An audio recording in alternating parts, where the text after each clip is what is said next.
Hi, welcome to the market update from 15th January to 20th January 2024. Starting with China, China recently released their fourth quarter GDP numbers. GDP for China grew at the rate of 5.2% year on year, which was slightly below the analyst expectation of 5.2%. The recovery concern for China still remains. Because of the protracted property crisis, the real estate sector, which was a significant contributor to the GDP, continued to struggle with that and the declining sale.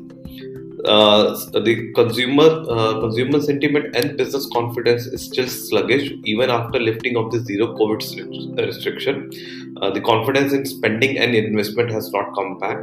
The global economic slowdown adds another layer of uncertainty to the China story right now. Now we move to the U.S. Treasury yield, 10-year yield. After lowering to the sub 4% level in the month of December, the yields have started rising on the back of commentary commentary from the Fed that the interest rate would stay constant for some time more. The U.S. Treasury 10-year bond yield had risen above 4% and close to 4.12% for this week. If we look at the overall markets, the US market ended in green, close to 1%.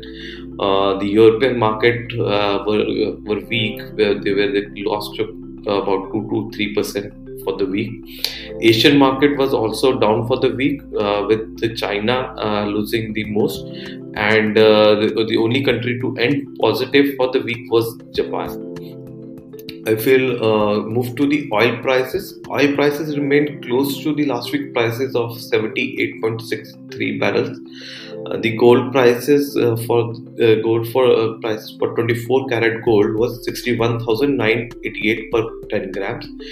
The FII saw the largest outflow in this week, with close to 22,900 crores, and DIS bought an equity worth of 10,700 crores from the market. With all these factors, the rising bond yields, weak global economy, and the FIS started pulling money out of the Indian market, the Sensex and Nifty closed down by 1.5% for the week. The worst hit was Nifty Bank, which closed down 3.4%, with HDFC fiasco happening, where the ADRs lost 16%, were down by 16%. The mid cap still was on the rise. It rose close to 1% for the week. The Nifty small cap was flattish.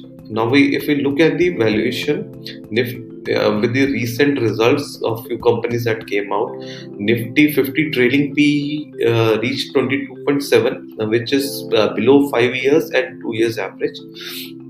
Nifty mid cap is trailing PE is at 27.4%, reaching an all-time high of 5 years and 2 years average, reaching a danger zone which needs to be seen. The Nifty small cap 100 trailing PE is at 29.4, above 2 years average and just above 5 years average. Now we move to the Indian bond market. The Indian 10-year government bond is trading at a close at a trading rate of 7.184% yield. If we move towards the 2 years to the yield curve, the yield curve in the short-term maturities, that's 2 years versus 1 year, was inverted, showing that there's a sense of trouble in the short term. The mid-term and the long-term yield are still flat. So that is from my side for this week. Hope to see you, catch you next.